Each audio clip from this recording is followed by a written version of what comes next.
کہتے ہیں ایک شخص درخت کے نیچے لیٹا ہوا تھا اور خراٹے لے رہا تھا. ایک چھوٹا سا سانپ آیا اور اس کے منہ کے اندر گھس گیا اور ایک شخص گزر رہا تھا, اس نے دیکھ لیا. وہ بڑا پریشان ہوا کہ اگر میں نے اس کو بیدار کر کے کہا کہ تیرے اندر سانپ گھس گیا ہے تو یہ خوف سے مر جائے گا, اب کیا کروں؟ تو اس نے ایک چھڑی سے اس کو زور سے مارا. وہ ہڑبڑا کے اٹھا. کیا ہوا؟ اس نے ایک اور چھوڑی. اس نے بھاگنا شروع کر دیا. وہ بھی اس کے پیچھے بھاگنے لگا. اس کی رفتار کم ہونے لگتی تو ایک اور مارتا. کیا خدایا کیا مصیبت ہے, میں نے اس کو کیا کہا؟ میں تو آرام سے سویا ہوا تھا درخت کے نیچے. لیکن وہ ایک دم گھبراہٹ کا شکار آگے بھاگتا چلا جاتا ہے.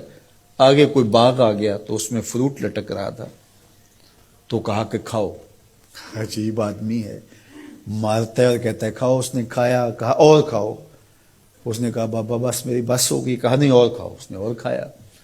ساتھ جو ہے وہ پانی کا کنواں تھا, کہا یہاں سے پانی پیو. اس نے تھوڑا سا پانی پیا. اس نے زور سے ڈنڈا مارا اور پیو. اس نے اور پی لیا. رومی کہتے ہیں کہ وہ بندہ بڑا حیران کہ عجیب میرا دشمن ہے, کبھی مارتا ہے, کبھی پھل کھلاتا ہے, کبھی پانی پلاتا ہے. اس نے کہا میرے سے اور نہیں پیا جاتا. اس نے کہا پیتا ہے کہ نہیں, ایک اور چھوڑی. تو اس نے اور پانی پی لیا. کہا چلو دوڑو. جب بندے نے کچھ کھایا ہو تازہ تازہ اور دوڑے تو پھر جو حالت ہوتی ہے وہ آپ سے مخفی نہیں ہے. تو پھر دوڑنے لگا. تو آگے جب گیا تو کوئی ٹھوکر لگ گئی. پانی پیا تھا بھرپور اور فروٹ کھایا تھا اور پہلے بھی دوڑ بھاگ کے آیا تھا, اب بھی دوڑنا شروع کر دیا اور پیچھے سے جو ہے وہ ہاتھ میں ڈنڈا پکڑا اور وہ رحم کاری نہیں رہا. تھوڑا سا ڈھیلا ہونے لگتا ہے تو زور سے مارتا. دوڑتے ہو کہ نہیں دوڑتے؟ تو ٹھوکر لگی, گرا, ساتھ ہی کہہ آئی اور سانپ نکل کے باہر آ گیا اور وہ لہراتا ہوا جا رہا تھا. اس نے اس کو پکڑ کے سینے سے لگا لیا. کہا میں تیرا دشمن نہیں تھا لیکن تیرا علاج یہی تھا.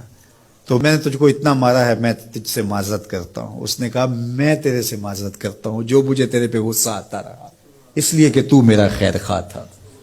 جب حقیقت سامنے آتی ہے تو پھر پتہ چلتا ہے کہ کون کسی کا خیر خواہ ہے اور کون کسی کا دشمن ہے. اس لیے خیر خواہی کے جذبے کے ساتھ الدین والنصیحہ, دین ہے ہی خیر خواہی.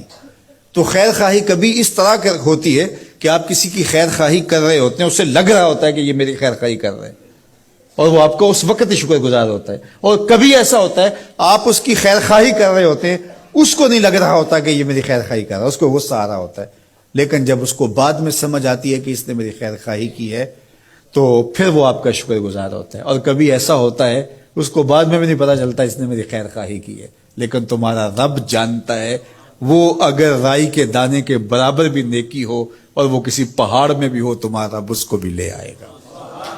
اس لیے لوگوں کے ساتھ حسن سلوک کرو اور نیکی کا حکم دو, لوگوں کی بہتری کا سوچو, تو اس سے تمہارا رب تم سے راضی ہوگا.